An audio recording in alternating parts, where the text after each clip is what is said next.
Today we're going to make lemon biscuits. And lemon biscuits is one of the recipes where we can demonstrate the creaming method of cake making. So we're going to start by adding in some icing sugar and some butter, which we're going to cream together with a spoon. So I'm going to demonstrate that with you first of all. So with the icing sugar, lots of it kind of clumps together, so it is important to sieve it like you sieve flour. It's not really to add too much air into it, it's more just to ensure that you've got no lumps of sugar all clustered together. Now we use the icing sugar rather than caster sugar to give a much finer texture to the biscuits. So once they are all sieved in, we've got this icing sugar in there, we're going to then add in the butter. And this is softened butter. If you try and cream butter that's come straight out of the fridge, you're going to find it quite difficult. You might need to use quite a lot of friction between the side of the bowl and the spoon to really soften it. Once that is in there, what you do is use the back of the spoon and almost press it down against the side of the bowl to really start to soften and mix that in together. And what we want to do is make sure that all of the sugar is absorbed into the butter so that you don't have two ingredients looking at you in the bowl anymore, that you've just got one mixed up one. So it will take a few minutes, but you're just using the back of the spoon. If you're finding it hard, actually you can almost hug the bowl, keep a grip of it, and you really want to be squashing that butter down and starting to combine it with the sugar. So I'm going to keep going with this, probably take about 3 or 4 minutes, and then I'll come back to you when it's been creamed. Now you can see that all of the sugar has been combined with the butter. And the creaming method, what happens is it allows the fat to hold air particles within it when you're mixing it with the sugar, so it does make a nice light biscuit. So once that is now creamed, what we're going to do is use the outside of the lemon. We're using the lemon zest. So I'm using a small grate and we're going to zest the outside of the lemon into the mixture to give it that real tang to this biscuit. So you could use orange, you could use lemon, you could use lime for this one. So you've got the 3 main citrus fruits there as an option for flavours. The lemon gives a real tang, lime similar, orange will be a little bit more subtle and slight sweetness. So adding in the zest, once you've gone all the way around the lemon, you can discard that to one side. And we're just going to mix that in. Obviously, if you want it really, really lemony, you can add a lot more zest in. But it's not a massive recipe. It doesn't make loads and loads of biscuits. So you might not want to go too over the top with the lemon. Once that's in, we're going to add in the flour and then we're going to start to combine it until it makes a dough. We're going to use a little bit of milk as well just to help with that binding process. When we're binding something, it's about sticking it all together. So you're going to add in the flour and then slowly start to mix that in.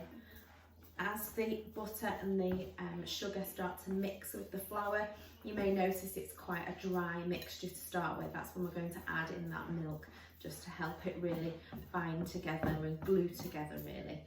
So I've mixed it in as much as I can now to make sure that you haven't got a big lump of butter on the back of your spoon like I still have, because that obviously needs combining with the flour as well. So once that's in, I'm going to add in a tablespoon of milk. You may need a little bit more, but just start off with a tablespoon to start with. You don't want it to be too much of a wet dough. You can always add a little bit more moisture afterwards, whereas if you put too much moisture in, it's very hard to get rid of it. You make a bit of an imbalance in the recipe because you have to have some flour in then just to balance it out. So once that's starting to stick together, the best thing to do is to get your hands in. So rather than using the spoon, you can really squeeze it together better with your hands. So get your hands in and really start to mix the mixture in. It will be a bit sticky on your hands in places to start with while you're still scooping around some of that flour. But the idea is that you'll get one piece of dough that we can then roll out. Nearly there now. You can see that the flour is starting to stick to the mixture, cleaning almost around the outside of the bowl to get all of that flour in together so that we've got one piece of biscuit dough in our hand ready. Okay, so even with a tablespoon there, that's quite sticky, so you've got to be careful not to add too much. But once this is done like this, we're going to move on to shaping it, and it does need to then go into the fridge for a little bit. So I'm going to come back to you now. I just need to wash my hands and then I'll show you how to shape it. You can hopefully see that I have got a piece of cling film, which I'm just going to lie in front of me, and I'm going to do it portrait. And then I've got my dough and I'm going to just roll it into a sausage type shape. Pop it down, and I'm going to just almost basically rolling it inside the cling film. If you roll it in the cling film and then you turn the edges, you really do make it look like a sausage, it tightens the dough to allow it to really form into that shape. That's then going to be popped in the freezer just for about 20 minutes, half an hour, and then it will allow us to slice the biscuits into perfect discs for us to go into the oven. So that will go in the freezer, and then all we need to do in the meantime is you're going to prepare a baking tray. Just put a little bit of flour on the baking tray just to create a little bit of a barrier, just so that it doesn't stick on the baking tray, like so. Apologies for the noise with my son in the other room. And then what we're going to do is we're going to preheat our oven. So we're going to make sure that the oven has been preheated to 200 degrees, gas mark 6. And then that will be ready for our biscuits. I'll come back to you once my biscuits have been in the freezer for half an hour, and we'll show you. Now that the biscuit dough has been in the freezer for about 20 minutes, I've left it for, it's now a lot more firm and going to be easier for us to cut into shape without losing that circular edging. So what you're going to do is just saw through. You don't want to handle it too much, so be careful when you're holding it, because obviously there's butter in there. The more you handle it, if you've got warm hands, you will melt it. So just slicing through, and what you're aiming for is just under 1 centimetre thickness biscuits, and then they'll literally just place on there, and they're that perfect size little biscuit to have alongside a cup of tea, or you could serve it with some coffee. It's just a nice little snack. So we're just going to pop them onto this baking tray, going all the way along, even the end piece can go on, and then they are going to bake in the oven for around 12 to 15 minutes. All you want to be able to see, they'll look a little bit like shortbread. They're not as crumbly as shortbread because we used a creamy method rather than rubbing in like you did with the scones, but they look like a shortbread, so you want to just see a slight golden brown around the outside. They will still feel soft, but they will harden as they cool down. So just be careful, don't think, oh, they've got to stay in the oven for a little bit longer, because they're still soft. A biscuit will harden as it cools, so just be careful with that one.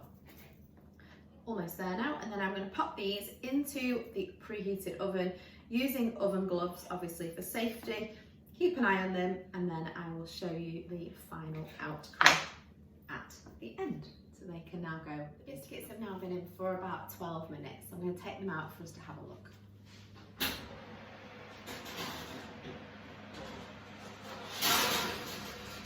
And as you can see, they've got a slight browning to them now around the outsides. So we're just going to pop those on here, and what you'll notice is I've got a cooling rack out.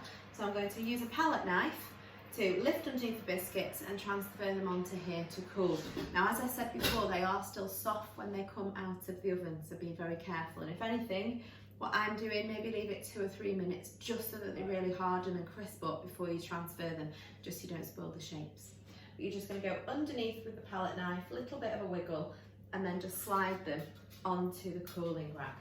And to finish these, obviously if you're serving them with a cup of tea, or like I've got as a hot chocolate for my photograph, you would just dust a little bit of icing sugar over the top for a quality finish. What I'll do now is I will continue to add these onto here, take the final photograph, and I hope you enjoy the recipe.